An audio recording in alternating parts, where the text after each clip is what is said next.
Halo teman-teman semua, welcome back to my YouTube channel. My name is Kevin Saili, dan pada video hari ini saya pengen sharing ke teman-teman tentang analisa dari Bitcoin. Tentunya semua based on technical analysis, dan seperti biasa saya remind ke teman-teman bahwa ini bukanlah video financial advice, jadi jangan dijadikan sebagai acuan atau patokan untuk melakukan transaksi. Tapi boleh dijadikan referensi. Oke, langsung aja kita masuk ke kontennya guys. Nah, pada pergerakan Bitcoin hari ini teman-teman ya, kita ngelihat adanya rebound yang cukup signifikan, dimana tadi sempat turun dulu sampai ke level $34.000 ya, dan setelah itu dia rebound cukup signifikan dan sempat ngetes si Fibo 50% di 37.200. Sekarang harganya gerak di 36.800. Oke. So saya mau review sedikit seperti biasa. Sebelumnya saya sempat bahas di video tanggal 30 kemarin, itu kita ngeliat potensi double bottom ya pada si Bitcoin itu sendiri teman-teman. Dan apakah mungkin bisa menjadi double bottom? Ya sangat possible kalau misalkan lihat kondisinya kayak gini teman-teman. Karena ini kedua pattern ini nih ya dua candle ini cukup positif sih sebenarnya untuk Bitcoin.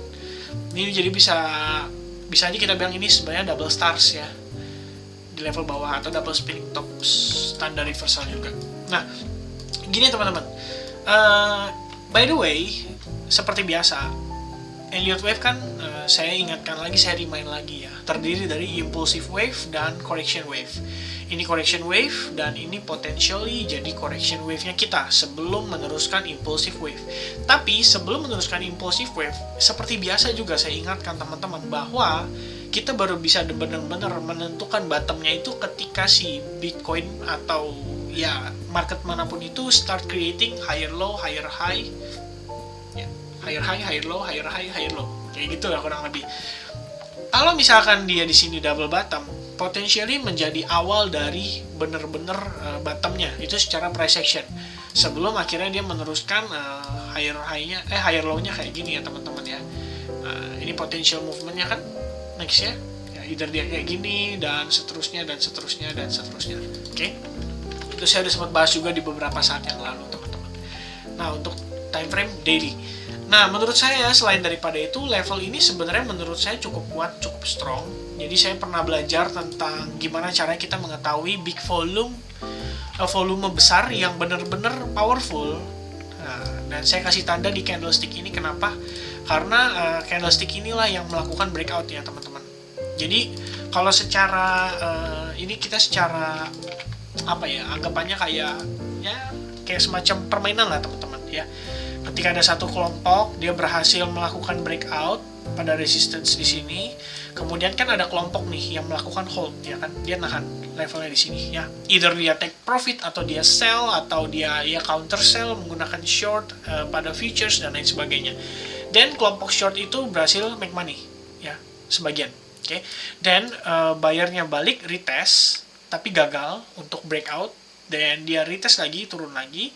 Nah, sempat mencoba untuk naik kembali lagi, tapi dia gagal lagi. Nah, somehow candlestick yang ini itu menjadi start dari semuanya ya. Dan ini kalau misalnya teman-teman perhatiin, ini tanggalnya 1 Februari ini sangat menarik. Apakah mungkin Bitcoin pada tanggal 1 Juni membentuk candlestick yang sama juga kayak gini, dan maksudnya menjadi pertanda dari awal mulanya kebangkitan Bitcoin? Ya mungkin aja teman-teman, gak ada yang tahu. Karena kalau nggak salah tanggal 6 Juni ya, di beberapa video saya yang lalu itu ada yang komentar juga ngasih tahu bahwa ada event cukup penting, dan event itu setelah saya search ternyata adalah Bitcoin Conference yang diadakan oleh beberapa whale atau big fund besar lah yang megangin Bitcoin. Salah satunya saya lupa siapa namanya. Nanti teman-teman boleh search sendiri ya, event Bitcoin tanggal 6 Juni di Miami ya, Miami Amerika Serikat ya.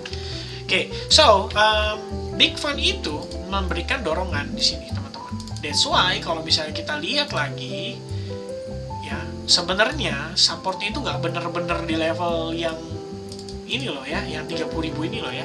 Dia di sini aja sebenarnya sudah ketahan sih itu. Oke. Ya mungkin bagi whales itu atau big fund itu ini udah cheaper price gitu dari yang sebelumnya sudah terjadi.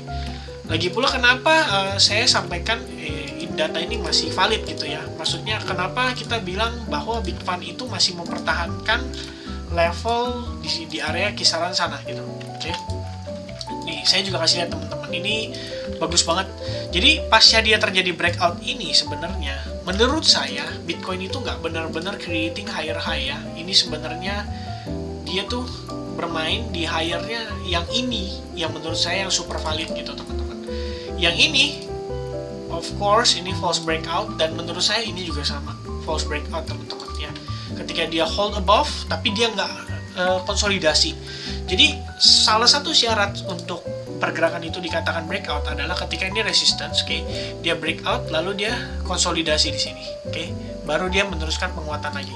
Nah itu baru kita anggap dia benar-benar valid breakoutnya. Kalau misalkan ini kan enggak teman-teman ya.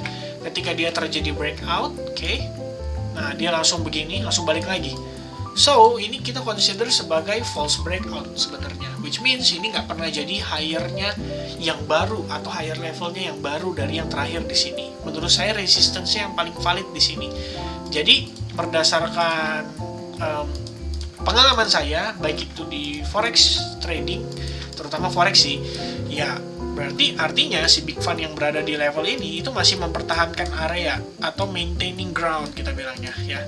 Berarti ini masih dalam skenario bullish secara overall besarnya ya. Karena dia masih maintaining ground nih teman-teman. Tapi apapun yang berada di bawah level ini, itu baru kita bilang sellers market atau bear market gitu ya. Jadi selama masih di atas level ini masih bull market. Ya kurang lebih kayak gitu teman-teman. Ya itu sedikit sharing aja tentang pengalaman saya yang saya terapin terutama di forex, dan overall sih cukup oke teman-teman. Nah selain daripada itu saya ngeliat ada beberapa reference dari influencer atau youtuber yang cukup oke dengan technical analisisnya. Mereka share bahwa ini adalah symmetrical triangle, dan saya cukup setuju teman-teman ya. Bisa symmetrical triangle, bisa juga bearish pennant, yang artinya kemungkinan akan meneruskan penguatan pelemahan lagi ya selama dia breakout di level supportnya ini teman-teman. Oke. Tapi kalau misalnya enggak, ya udah. Mudah-mudahan dia breakoutnya ke atas ya. Yang artinya ya skenario yang tadi saya bicarakan bahwa kita masih di bull market ya masih valid gitu. Oke. Nah, ini untuk si time frame daily-nya ya. Resistance tetap sama teman-teman, cukup kuat di $40.797 atau $40.800 lah kurang lebih kayak gitu ya. Nah lalu saya mau sedikit breakdown ke time frame yang lebih kecil. Kenapa kita ngelihat di sini masih potensial banget untuk si Bitcoin itu sendiri. Oke, ini nggak apa-apa ya, mudah-mudahan nggak mengganggu, kayaknya agak mengganggu sih, saya hilangin aja. Jadi kenapa kita ngelihat di sini potentially Bitcoin akan ada rebound dan double bottomnya itu sesuai dengan ekspektasi kita kemarin ya, karena di sini juga ada trendline sebenarnya teman-teman ya. Tadi sempat kulik juga ya. Di sini ada trendline, dan trendline-nya ini kelihatannya sih sudah breakout ya di level ini. Oke. Nah, kalau misalnya saya lihat nih, ini kan gampang teman-teman, hubungkan aja antara candlestick ini atau level-level highest-nya yang sebelum-sebelumnya ya. Ya, ini kalau ini sih jelas banget karena ada resistance juga teman-teman, dan resistance itu nge-hold dari sini ya. Oke. Nah, inilah level-level yang kita bisa lihat bahwa sebelum ini ada downtrend channel yang cukup strong, dan downtrend channelnya ini sudah breakout tapi baru di time frame yang kecil atau yang 4 jam. Secara time frame daily yang tadi kita antisipasi itu belum terjadi breakout.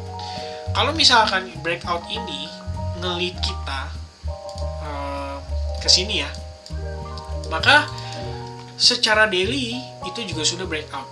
Cuman pertanyaannya teman-teman ya, resistance yang ini kan kayak semacam neckline ya kalau misalkan di head and shoulders itu, apakah dia bisa breakout si resistance yang ini? Nah itu tantangannya berada di sana gitu teman-teman. Sebelum dia bisa breakout, sekalian saya tambahin ya teman-teman, untuk indikatornya saya sengaja tadi belum pasang ya, ini indikatornya saya balikin lagi. Oke, saya kan menggunakan indikator exponential moving average dari 21, 34, dan 55 ya, teman-teman bisa lihat di situ. Dan so far sih Bitcoin itu ke decline terus teman-teman setiap kali dia retest level itu ya. Oke, dia retest, dia decline. Oke, dia retest lagi di sini, decline lagi. Oke, dia retest lagi sama di sini, decline lagi. Dia retest lagi yang ini sampai ke level EMA 55-nya dan sudah hampir breakout, ternyata decline lagi. Ini juga sama decline lagi. Jadi challenge-nya di sini cukup berat.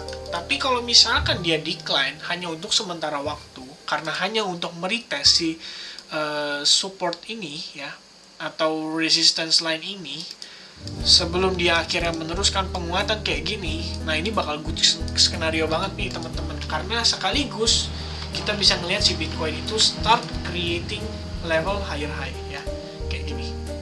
Tuh ya. Buntutnya ketemu ya teman-teman ya, karena saya tariknya dari buntut nih. Oke. Tuh. Kalau misalkan demikian terjadi, maka good banget buat Bitcoin. Akan ada rebound sesaat yang kita tunggu-tunggu. Dan mudah-mudahan sih kalau misalkan berdasarkan Elliott Wave ya, impulse wave-nya bisa jadi lebih kencang lagi teman-teman. Oke. Nah, itu ya yang perlu diantisipasi dari pergerakan si Bitcoin USD itu sendiri. Nah, kita perlu lihat saat ini apakah dia mampu berhasil breakout si level ini ya kan, EMA 55-nya ini. Kalau misalnya berhasil breakout, next target di sini. Oke. Kalau misalkan ini berhasil breakout lagi, teman-teman, maka sebenarnya next targetnya lagi di sini ya, kisaran level 47.800 atau lowest yang sebelumnya. Oke. Ini untuk si pergerakan Bitcoin. Nah, itulah kurang lebih teman-teman yang perlu kita antisipasi, kita perlu perhatikan.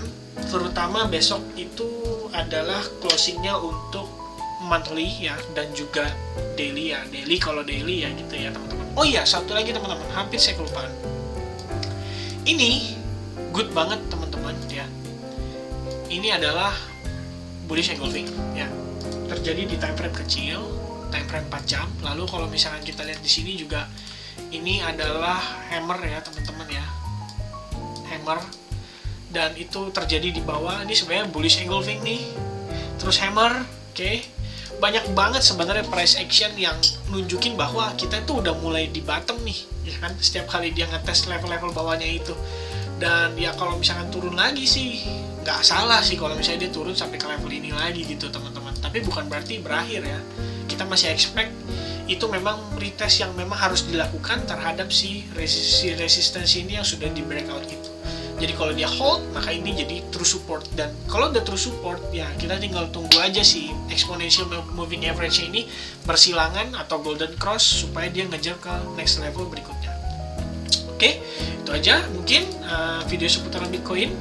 Kalau misalnya teman-teman suka dengan konten-konten seperti ini, feel free untuk subscribe teman-teman, dan boleh banget sharing video ini ke teman-teman yang lain juga. Leave your thumbs up, dan kalau misalnya teman-teman mau juga boleh komentar, boleh kita discuss kira-kira teman-teman mungkin udah ketemu pattern apa yang menarik dan lain sebagainya ya. Kalau misalkan itu oke banget, nanti akan saya bahas lagi di video berikutnya. Dan jangan lupa kalau misalnya teman-teman ada request juga mau saya bahas technical analysis tentang konten tentang cryptocurrency apa, boleh banget teman-teman ya, komentar di kolom komennya.